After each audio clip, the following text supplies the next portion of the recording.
नमस्कार प्रेक्षकांनो, लग्नानंतर होईलच प्रेम या मालिकेमध्ये आपल्याला जबरदस्त ट्विस्ट पाहायला मिळणार आहे।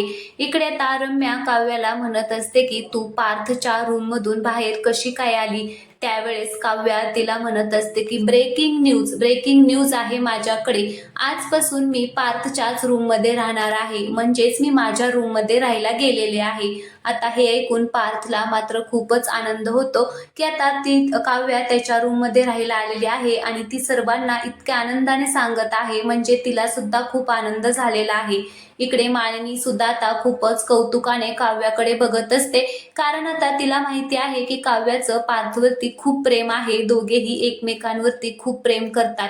तर आता काव्या रम्याला म्हणत असते की रम्या, तुला काही प्रॉब्लेम आहे का ग? मी माझ्याच रूम मध्ये राहायला गेलेली आहे, तुला काही वाईट वाटतंय का? असं म्हटल्यानंतर इकडे रम्याला मात्र आता खूपच राग येतो। ती आता काव्याकडे खूपच आश्चर्याने बघत असते की आता मानिनी काकूने हिला कशी काय परमिशन दिली इकडे राहण्यासाठी, म्हणून आता ती आश्चर्यानेच बघत असते। एवढंच काय तर सगळेच आता डायनिंग टेबलवरती नाश्ता करायला बसलेले असतात, तर आता ते काव्याकडे खूपच कौतुकाने बघत असतात, फक्त वसुआत्या आणि रम्या सोडून। आता दुसरीकडे आपण पाहतो की ज्या वेळेस मानिनी तिच्या रूम मध्ये जाते तर तिच्या मैत्रिणीचा फोन येतो, म्हणजे सुजाताचा फोन येतो आणि आता ती तिला काहीही बोलत असते, तर मानिनी म्हणत असते की नाही अगं, त्या दोघांचं आता काहीही नाहीये, काव्या पार्थवरती खूप प्रेम करते, त्या दोघांचं एकमेकांवरती खूप प्रेम आहे।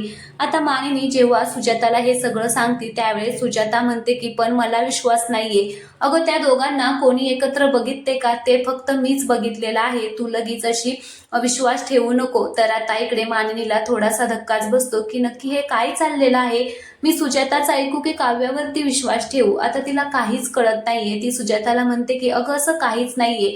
तर आता सुजाता म्हणते की एक मिनिट, तू मला सांग, तू त्या दोघांना अजून एकत्र बघितलेलं नाहीये, पण मी नेहमी त्यांना बघते। आता दुसरीकडे आपण पाहतो की काव्या आता किचन मध्ये पाणी पिण्यासाठी आलेली असते आणि ती आता खूप खुश असते पार्थ बरोबर राहायला भेटल्यामुळे। तर आता ती किचन मध्ये आलेली असते आणि पाण्याचा तांब्या आता घेऊन चाललेली असते, तर तेवढ्यातच आता तिकडून जीवा येतो। आता जीवा सुद्धा पाणी पिण्यासाठी किचन मध्ये आलेला असतो। काव्या मात्र आता जीवाला बघून काव्याला खूपच मोठा धक्काच बसतो। ती आता जीवाकडे एकटक पाहत असते। खरं तर तिने अजून मानिनीला जीवाचं नाव सांगितलेलं नाहीये, पण तिला असं वाटत आहे की खरं तर आपण जीवाचं नाव सांगावं, म्हणजे मानिनीचा विश्वास आता बसेल तिच्यावरती, की आता जीवा सुद्धा आता तिच्यावरती प्रेम करत नाहीये। जीवा सुद्धा आता काव्याकडे बघतो आणि दोघेही आता किचन मध्ये एकत्र असतात। तर आता तेवढ्यातच कोणीतरी आलेलं त्यांना दिसतं। आता दोघेही किचन मध्ये एकत्र आहे म्हणून त्यांना खूपच भीती वाटत असते की आता आपल्या दोघांना एकत्र पाहिलं तर काहीतरी गैरसमज होईल, म्हणून आता काव्या खूप अशी टेन्शन मध्ये असते। तर आता आजचा हा प्रोमो आवडला असेल तर व्हिडिओला लाईक करा आणि चॅनलला सबस्क्राईब करायला अजिबात विसरू नका, कारण असे नवनवीन प्रोमो तुम्हाला फक्त आणि फक्त या चॅनलवरती पाहायला मिळतील। तुम्हाला पूर्ण एपिसोड पाहायचा असेल तर ते सुद्धा तुम्ही कमेंट बॉक्समध्ये सांगू शकता। धन्यवाद।